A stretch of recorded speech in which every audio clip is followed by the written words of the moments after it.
All right, Leverage here. We're going to try this one more time. I just did it.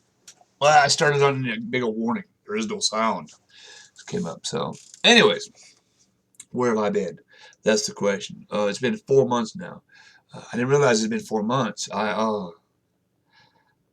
was on my thing. I checked out my videos, my YouTube page. It's like 4 months. I was like, oh my God, it's been 4 months. This is awkward, y'all. I'm not really a webcam person, as we can see. Maybe one of these days I'll get comfortable with it. What do I do with my hands, right? Uh, where have I been? All right. First and foremost, two things. One, money. Uh, I haven't had the money for the $15 a month subscription. Um, Not only did I get bored with WoW, like I just got bored with it. You know, I did. I mean, it's not that it's a bad game. I just got bored with it. I wish they would redo the opening leveling areas or something. You know, kind of add some difference to it or something. So, but anyways, I was just kind of bored with it, and so I found myself not playing as much, especially when Black Ops 3 come. I know, oh my God, he plays console. Yeah, I do. I've been playing Black Ops 3. And so I was like, man, I can't, why would I be paying $15 a month for a game I don't even play anymore? And then I got out of school. My wife's the only one working right now. She's got a minimum wage job, and it's kind of hard to, the $15 a month, it just wasn't happening. It's just that simple. It was not happening $15 a month for WoW. So I just wasn't able to put my subscription fees. And luckily, a good friend hooked me up so that we can we're gonna make some more videos and stuff. So that's the good news. There's gonna be some more WoW content. We're gonna make some WoW. To all you people that are wondering, you know, where have you been? What you been up to and stuff. So that was the main thing, was the fact that I couldn't before the subscription fee. That was the main thing. Was just the price, the $15 a month, and plus I kind of got bored of the game. Plus I was playing Heroes of the Storm. You see, and I tried different games. Like Star Wars is free, and Star Wars is free. Heroes of the Storm. I really like Heroes of the Storm, but apparently a lot of folks don't like Heroes of the Storm. You know, I do this as a hobby. It's not like I don't make a living at it. So when I would put a Heroes of the Storm video up, and it would only get like 14 views, it's like, uh, 14 views, really? And it's like, I'm not like freaking out, like, oh my God, you know, I'm not gonna make no money off this video. It's the fact that, you know, 14 views versus, you know, 100 something views or 200, even 1,000 sometimes. It's like, okay, well, this isn't my audience. They don't want to see this, so I'm wasting my time and your time. I mean, there's other channels that, you know, have Heroes of the Storm content, but those are, I mean, my channel is called WoW Leverage, kind of like Mike Preach WoW, you know. So it's understandable that people found me through World of Warcraft. That's what they want to see, and now Here's the Storm. Totally understandable. I get it. I do. I have a friend of mine, not a friend of mine, but a guy I watched that did YouTube, and he did leveling videos. He did a World of Warcraft videos, and then also now he's nothing but DayZ. It's all he does is DayZ all day. And I'm just like, I didn't come to you for DayZ content. I didn't subscribe for DayZ content. So I get it. I get it. I'm not faulting anybody, you know. So I understand completely. Um, so what have I been doing?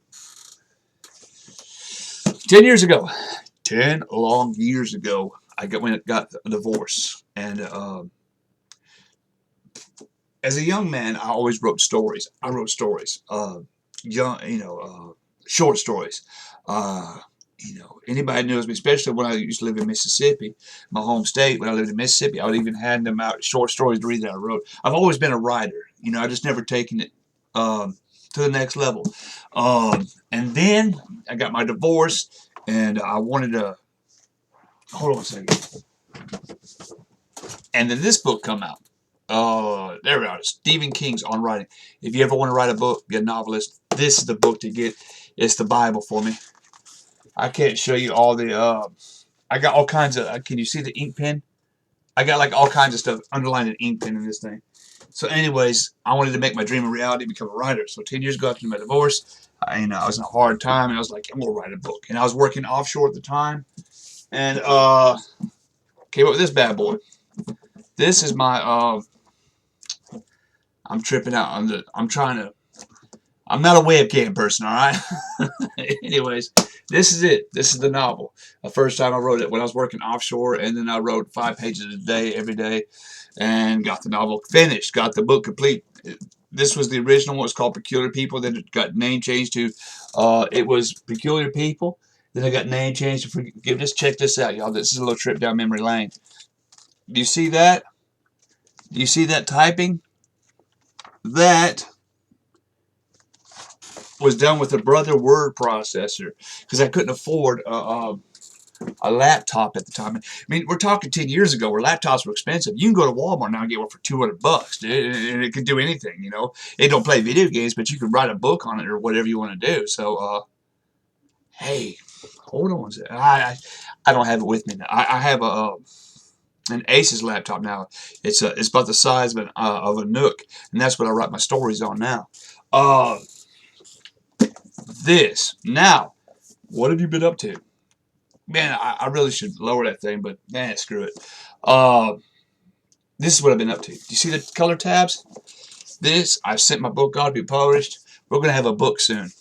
It's kind of cool. I've been revising my novel. That's what I've been up to.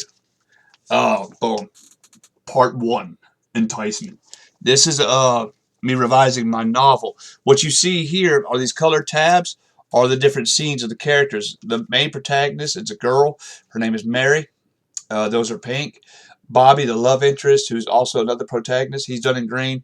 And the bad guy is named Jeremy Black. He's the rampage killer, and he's in yellow. So I can see all their scenes. The orange ones are the key scenes, your disturbance, and your doorways, and your other things. And so this is what I've been working on, is revising my novel. What's the book about? The book's basically about Mary.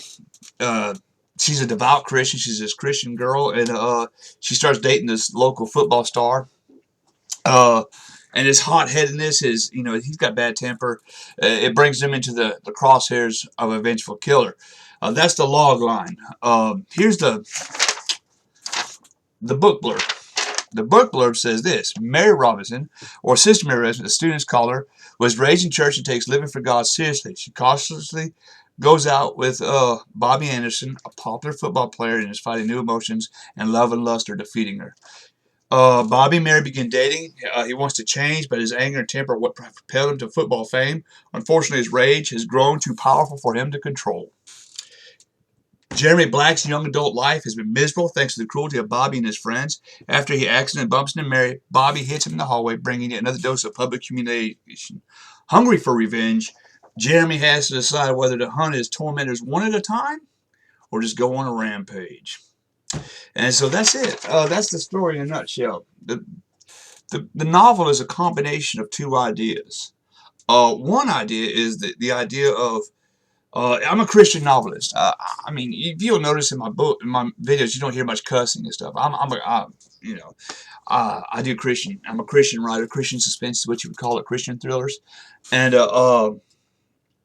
it's the merging of two ideas. One, self-forgiveness. It's easy to forgive other people, but one of the hardest things is to forgive yourself of doing something wrong. And I've seen people that were like really super spiritual, really super religious type people, and when they fall hard. And that's what happens with, in the book. Is the idea of forgiving oneself, of making a mistake and having to forgive yourself, to realize that you're only human and you make mistakes. And the other idea is I'm from small town Mississippi. And in small town Mississippi, I knew of a boy in my church. I'm not going to say his name, but his dad took him hunting when he was 6 years old. And that's the case here. For you that are out there in the world and don't live in Mississippi, Alabama, to take your kid hunting at 6 years old, that's not really, it's not like, oh, what? It's not that big a deal. We're a gun culture. We're raised around guns. We have gun safety. We're not afraid of guns. So, anyways, I don't want to take this video. I don't want this to go too long.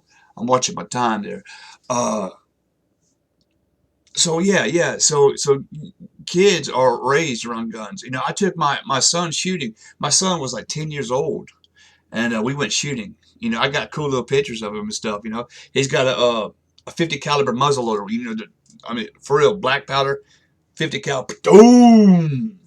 You know, I've got pictures of my son, you know, shooting guns and stuff. So it's not like a freaky thing, like, oh my God, because I know there's a lot of, in other states, you know, they think that, you know, you guys are a bunch of rednecks down there in Alabama. That's all it is, you know. We just not, it's just our culture, I guess you would say. So anyways, the whole point is, this guy had been hunting since he's 6 years. He still hunts to this day that I know of. But he'd been hunting since he was 6 years old.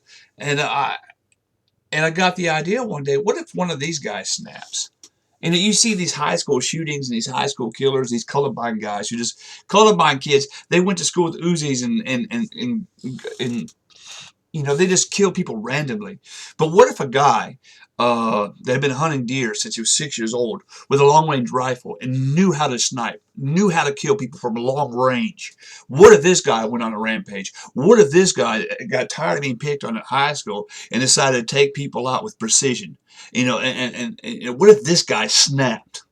And that's the birth of the book, and that's what it's about. It's this teenage Jeremy Black been picked on. He's tired of it, and so he just snaps, and he's I just go and, you know, take out people at school from long range, you know, because if you can imagine that, you know, a dark football field, for instance, you go to a high school football game. It's dark out there. You can't see the world out there, and all of a sudden these bullets are flying.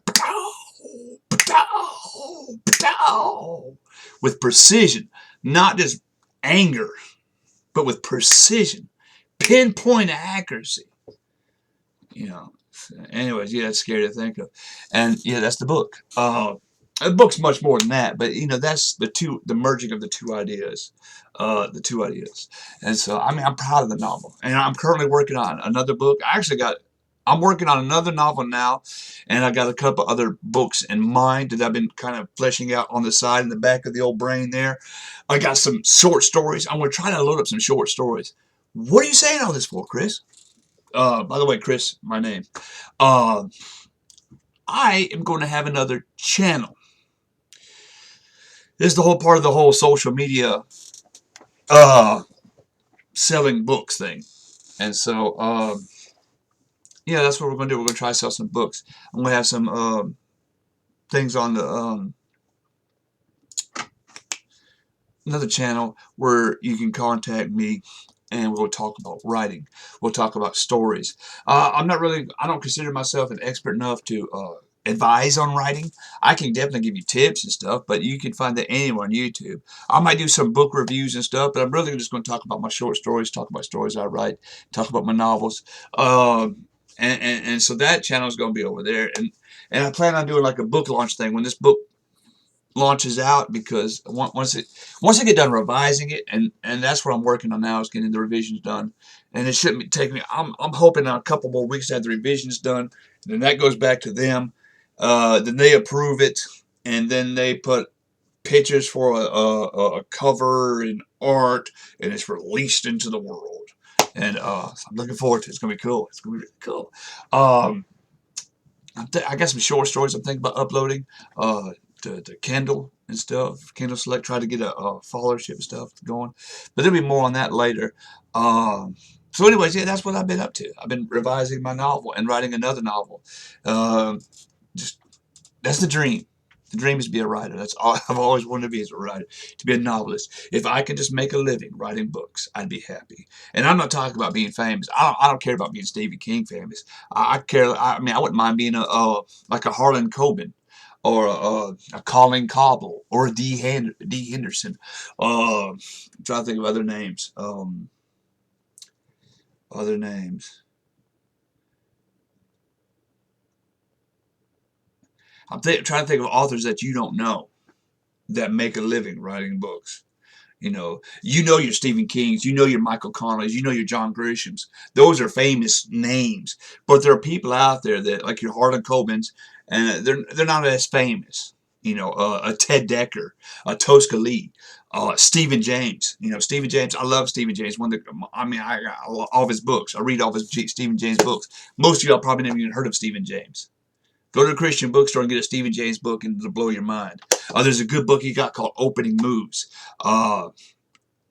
And these are Christian thrillers. They're opening movies is about a killer who eats people, a cannibal, And so people think, oh man, Christian fiction, it's all gotta be peace, love, and no, it just means it's thrillers or suspense fiction told from a Christian viewpoint. No cussing and profanity and such forth like that. But Stephen James, most people probably never even heard of him. Or Harlan Coben. But you know what? They make a comfortable living at their house writing books. And if I could just tell stories for a living, that's where WoW got me into WoW was the story of a character, of rising a character, of leveling a character, of a warrior or a healer or a priest or a hunter. The character part of it, that's what got me into it. So yeah. Anyways, we've rambled on long enough. What have I been up to? Couldn't afford the subscription. Got stuff. We're going to get more videos coming. And I've been working on revising my novel. So forgive the decor. I can't afford a green screen. Maybe one day I will. I'll put a little screen wall up here. But this is me in my office / bedroom. And and we'll get all this stuff worked out and stuff. So anyways, I just want to let everybody know where I've been and stuff. So we got more videos coming and stuff. And yeah, appreciate your patience and appreciate you not unsubscribing. So you have a good day. Peace.